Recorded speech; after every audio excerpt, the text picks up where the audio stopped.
Este tema hacemos contacto vía plataforma con la doctora Leticia Calderón Chelius. Ella es profesora investigadora del Instituto Mora y presidenta del patronato de la Organización Sin Fronteras. Gracias, doctora, por acudir al llamado de Radio Educación.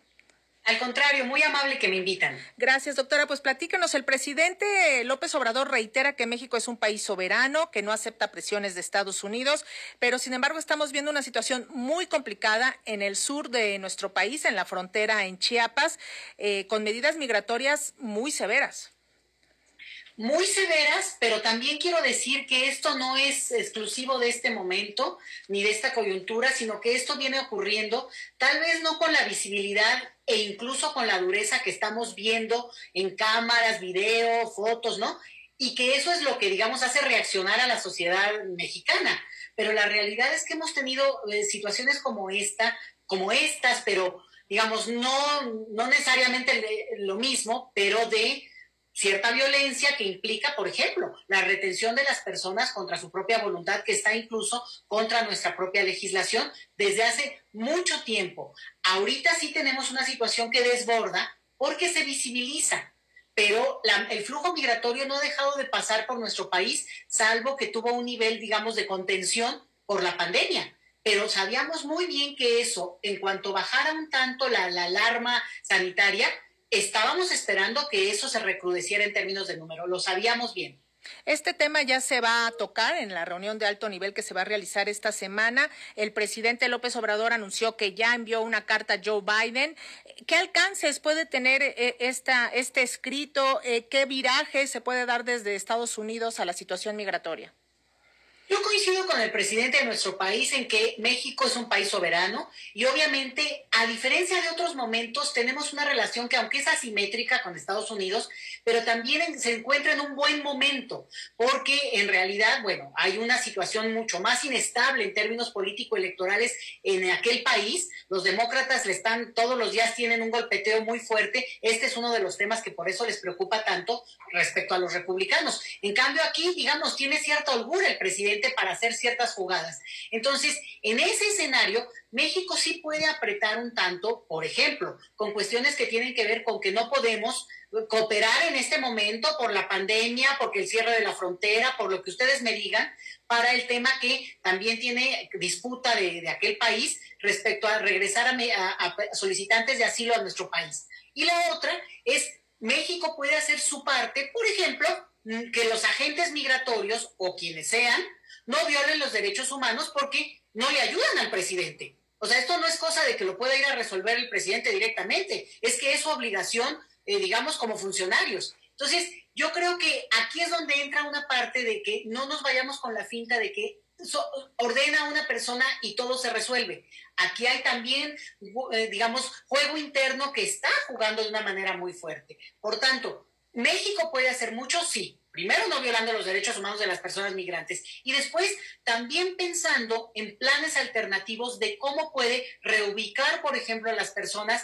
que efectivamente en un número muy elevado lo que quieren es transitar por nuestro país, pero difícilmente, por lo menos en esta coyuntura, van a poder cruzar a Estados Unidos. Entonces, frente a eso, el país sí se tiene que preparar.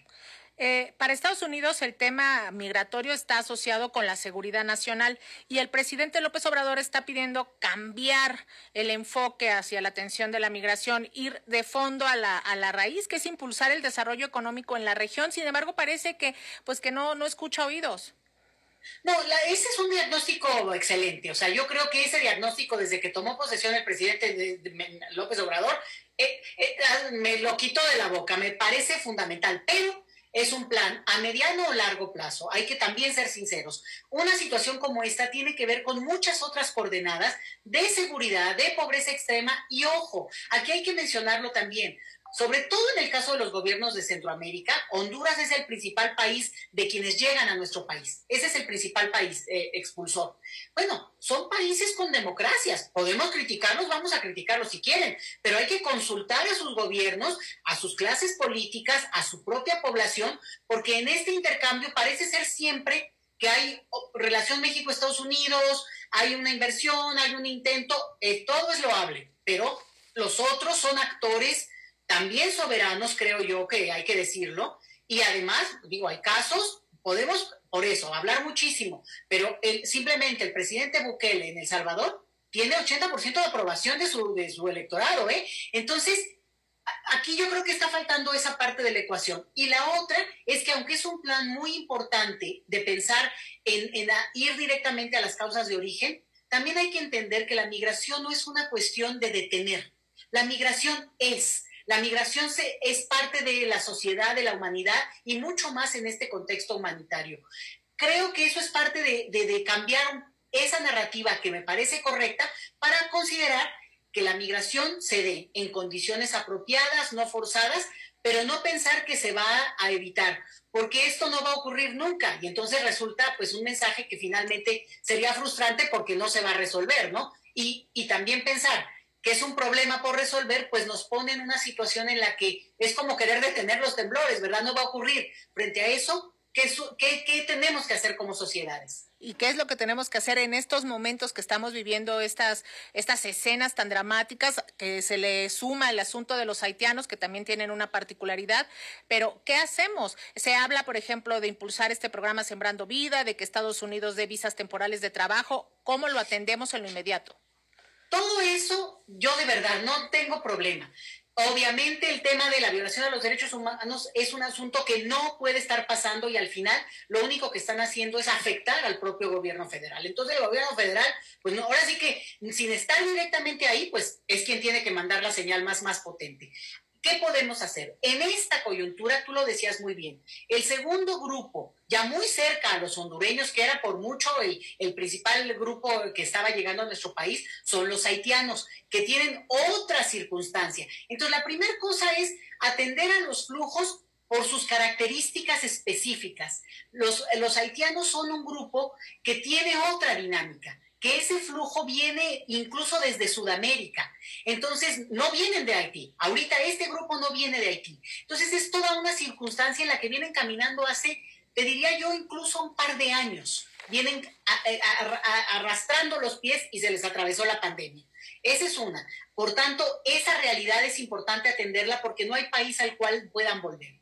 Un primer dato. Y la otra, claramente separar, y esto sí, digamos, está en la intención, pero hay que hacerlo de manera más clara, entre aquellos que quieren llegar a Estados Unidos, que es una problemática, y otros, los que quieren y deciden que México pudiera ser su país, digamos, de albergue, país destino, país para hacer la vida. Esa es una diferencia importante porque también implica un tratamiento y un seguimiento muy diferenciado. Obviamente las autoridades lo hacen, obviamente están en esa tesitura, pero este tipo de, insisto, situaciones donde se violan los derechos humanos y que afortunadamente se hace público como lo hemos visto, no ayuda en nada. Y es ahí donde hay que pintar la raya más allá de lo que uno quiera apoyar y aportar el cambio. Bueno, evidentemente esto no puede pasar de ahí. Pues doctora Leticia Calderón Shelius, le agradecemos muchísimo estos minutos con las audiencias de Radio Educación para clarificar este tema complicado, difícil de abordar, profesora investigadora del Instituto Mora y presidenta del patronato de la Organización Sin Fronteras. Muchísimas gracias por estos minutos. Gracias por la invitación, de verdad. Buen provecho a todos. Muchísimas gracias, igualmente.